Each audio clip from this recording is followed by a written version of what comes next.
Yo les amis, salut à tous, c'est Virus de l'État 502, comment allez-vous? Bah écoutez, moi ça va bien, ça va bien bien bien. À chaque fois que je vous retrouve, ça va bien, de toute manière. Allez, nouvelle vidéo de l'épisode Virus, actuellement dans l'Oasis. Voilà, tout simplement, actuellement dans l'Oasis. D'ailleurs, on va en profiter pour faire une petite mise au point sur l'Oasis. Pour ceux qui ont reçu, tout le monde a dû recevoir la notification, qui est absolument pas là, qu'on va retrouver dans Système. Pour ceux qui n'auraient pas compris, alors, il va falloir retrouver le message. Ça, c'est autre chose. Ça, c'est autre chose. Ça, c'est autre chose. Où est le message? Le message spécialement pour l'Oasis. Alors, tac, tac, tac. Voilà. Le message que tout le monde a reçu, règle du PVP du désert. Voilà. Alors PVP, ça veut dire quoi déjà? PVP, c'est de l'anglais. Ça veut dire player versus player. Entre guillemets, contre joueur. En cliquant dessus, ils nous disent plein de choses.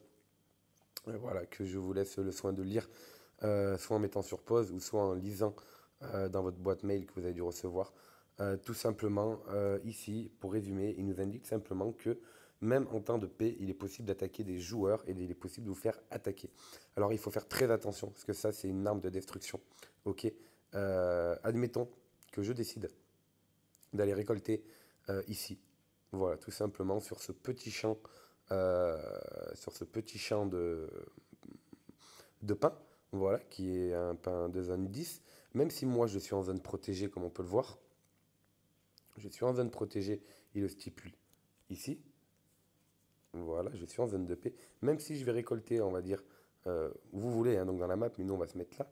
Même si je vais récolter là, que je décide d'envoyer mes troupes, il va y avoir une marche. Voilà, tranquille.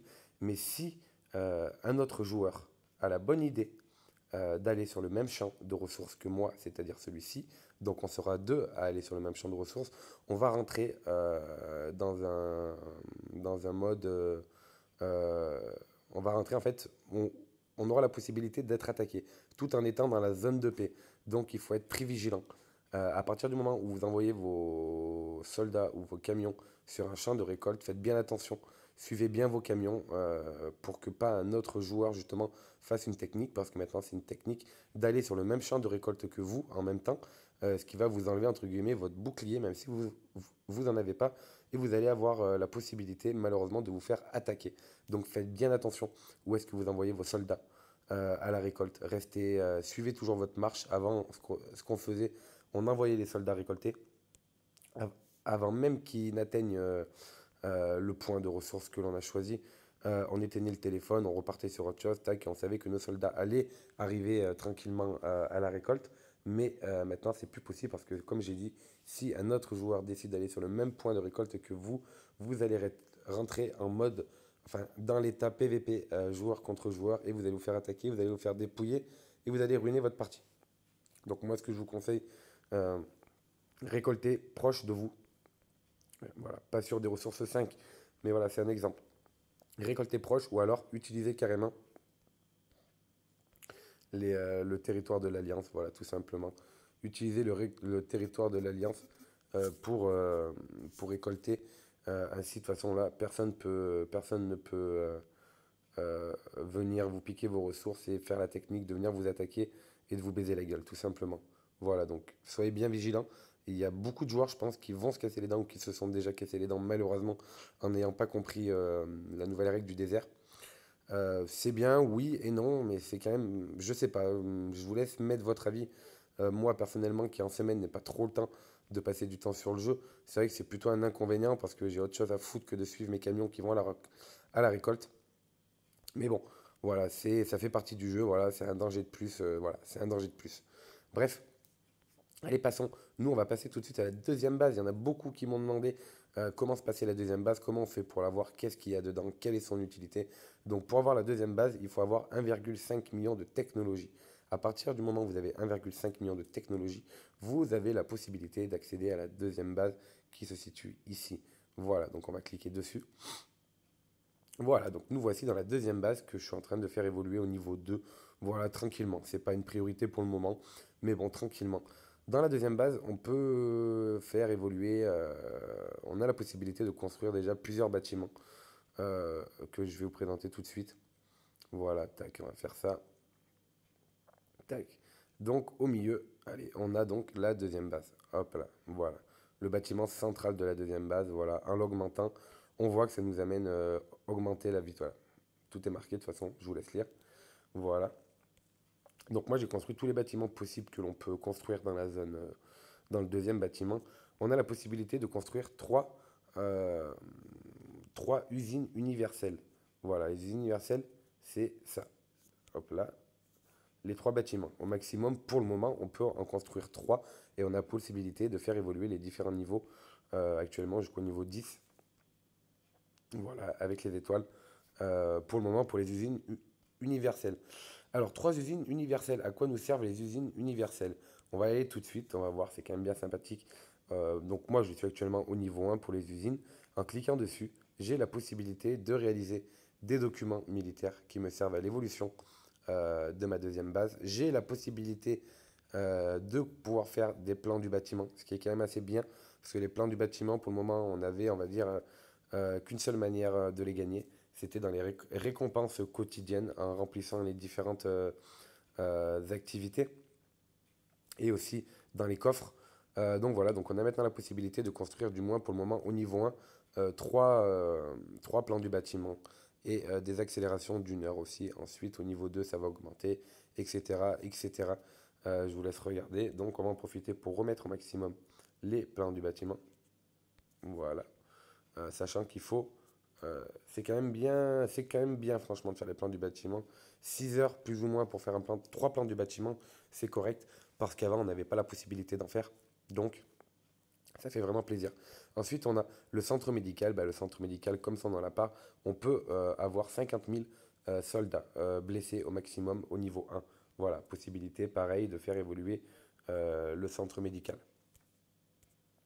On y retrouve, on va dire, hop là, petite attaque. Hop là, il y a déjà des gens qui ont mis le bouclier. Le poste de commande de la défense. Voilà. Donc le poste de commande de la défense. Tac, tac, tac, règle de PVP. Tac, tac, tac, tac, voilà. Le poste de commande de défense, tout simplement, en cliquant dessus, dans les détails, on peut voir, voilà, c'est le nombre, capacité d'énergie en stock de la deuxième base, nombre limite de troupes de défense, capacité limitée d'une troupe de défense, nombre de formation des troupes de la deuxième base 2. Voilà, donc le poste de commande, comme son nom l'indique, c'est un poste de commande tout simplement. On a la possibilité de construire la caserne des officiers. Donc la caserne des officiers, c'est quoi? C'est un bâtiment, pareil, qu'on peut faire évoluer. Voilà, on a pour l'instant 10 niveaux. La caserne des officiers, c'est un des moyens de faire up le niveau de vos officiers plus rapidement. Avant, pour faire augmenter le niveau des officiers, on avait la possibilité, on gagnait par exemple là des points d'expérience, ok, hop, des points d'expérience, on va les utiliser tout de suite.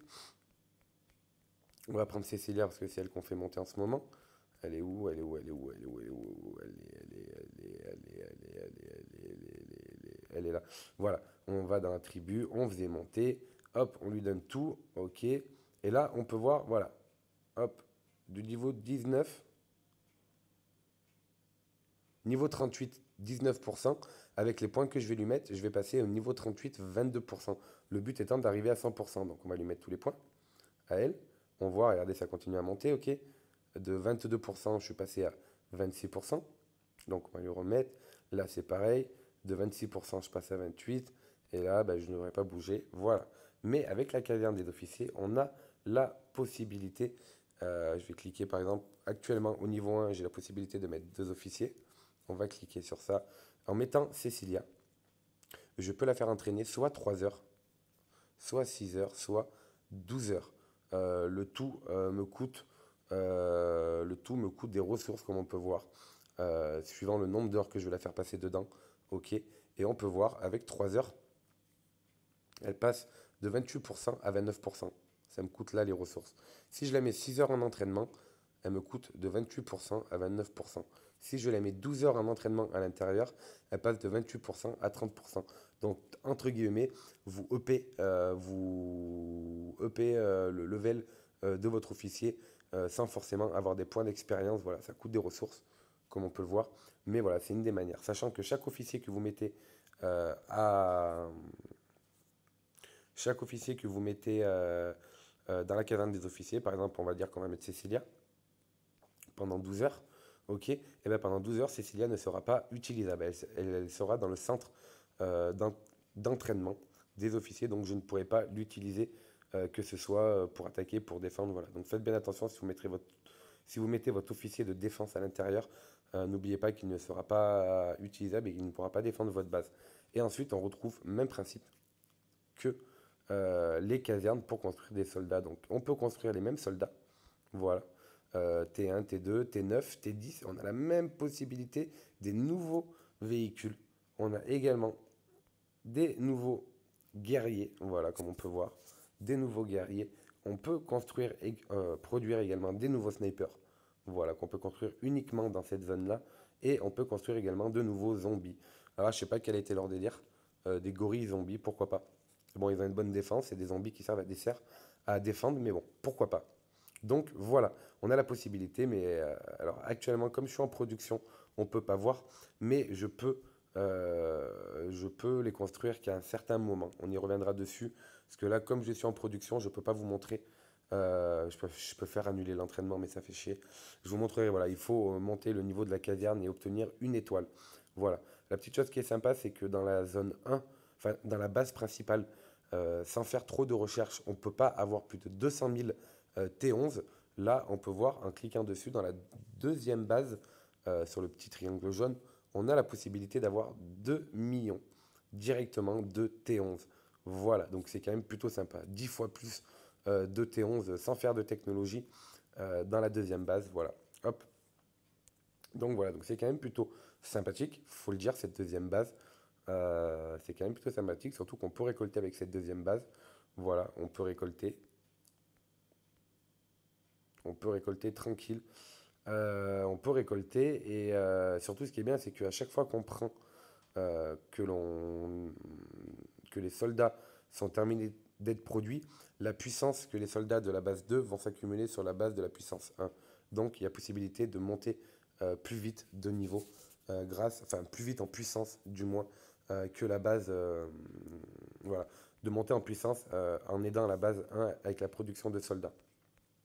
Donc voilà, c'était une première vidéo vite fait sur la deuxième base parce que vous me l'avez demandé. Donc voilà, donc je réponds à votre demande. Le chat français de retour. D'ailleurs, à la fin de la vidéo, je vais aller dedans. Merci à vous tous pour l'accueil que vous me faites, à chaque fois que je vais dessus. Franchement, ça me touche. Vous êtes vraiment au top du top. Ça me touche, vous êtes tous sympas, vous êtes vraiment, enfin je mérite pas tout ça, mais vous êtes vraiment cool et je vous dis vraiment ça me touche. J'ai vraiment une communauté, enfin même les joueurs français en l'occurrence sont vraiment géniaux.